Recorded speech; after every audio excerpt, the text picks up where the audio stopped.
How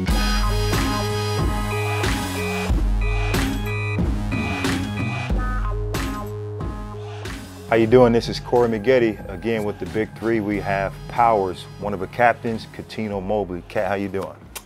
I would say great, but we just took that tough loss. But we'll be all right for next week in Seattle. So just looking at the game today, who was the players that kind of took over the game for Tri-State to get them into this win tonight? I think in the first half, Mike James gave us problems on the switch. Junkyard Dog just coming back his first game back. Little fatigue, and you know, myself, little bumps and bruises, and I think just as a group we were kind of lackluster. Well, like I told you, I'm sitting on the bench with you and watching the game, and I could just tell that we just didn't have enough energy.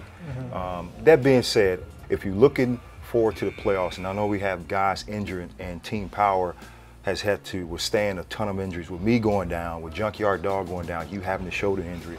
Rasul Butler having a knee injury. Everything is on you to be the guy. So how can you empower all your teammates to follow in your footsteps? Well, I think with you being out, me taking the bulk of the leadership, now I think it starts with me. So this week I have to do a lot of body work, a lot of conditioning, eating right, and just meditating and just trying my best to lead as best possible. I see a lot of flaws out there in the teams that we play.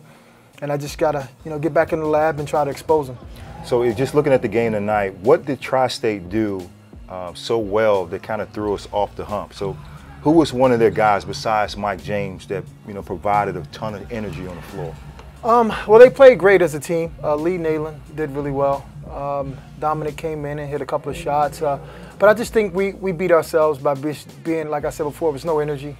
Deshaun kept us as close as he could with those 6 threes, but that's just not how we play. And I think with Rasul coming back and trying to get into a rhythm, and then Junkyard Dog coming back and me being banged up, I just think our chemistry is a little bit off.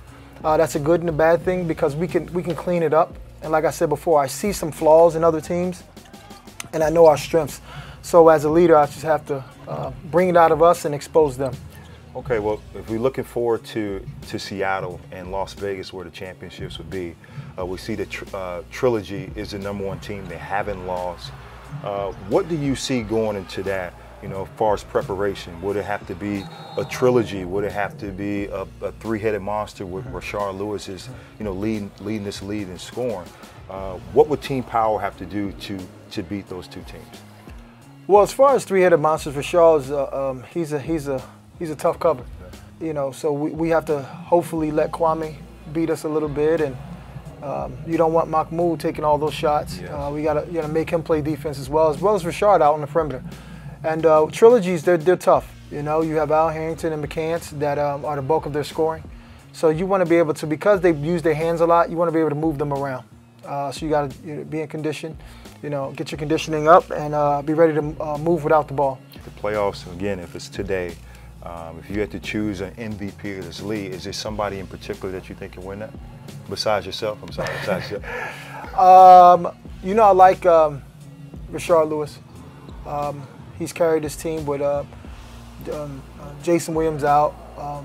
I think it helped them actually with Mahmoud Raouf coming in and doing so well in that pick and roll. Trilogy is so good all the way around that they don't really have an MVP. I think their whole team is, because without one of them, I think they'll struggle. Who in particular on the team for Team Power that you need to step up in order for you guys to get over the hump? Besides me sitting on the sidelines and nursing. Well, I think Junkyard Dog getting healthy with his calf, and Rasul Butler coming alive will help us out a little more. Actually help us out tremendously with those two guys being healthy and ready. But again, like I said before, I think it falls on me as a leader, because I'm versatile and doing so many different things. I can be able to control the game better if I just keep my body right. And on the last possession against Tri-State, I know you had a wide open 3 going to the corner. Bonzi Wells, I believe it was, but Bonzi got his hand on that to tip the ball. Is this something you could have did different on that play that could have forced Bonzi to get that foul? Because at the end, if it's a block shot, then it's wide open, you can take the layup. Was there anything that you could have done? Yeah, I was kind of premeditated and kind of out of it when I shouldn't have been. I wanted to kind of drive and kick it, But then, you know, it was one of those. I mean, I guess it's retrograde right now, so my decision making was kind of off. All right, well, we end on that. We end on that note. But again, we want to thank Cuttino Mobley, one of the captains from Team Power. You know, it's a big pleasure to have him here for the Big Three. He's one of the most dynamic players in this league. I look forward to playing with him next year, healthy, God willing, and appreciate you guys watching.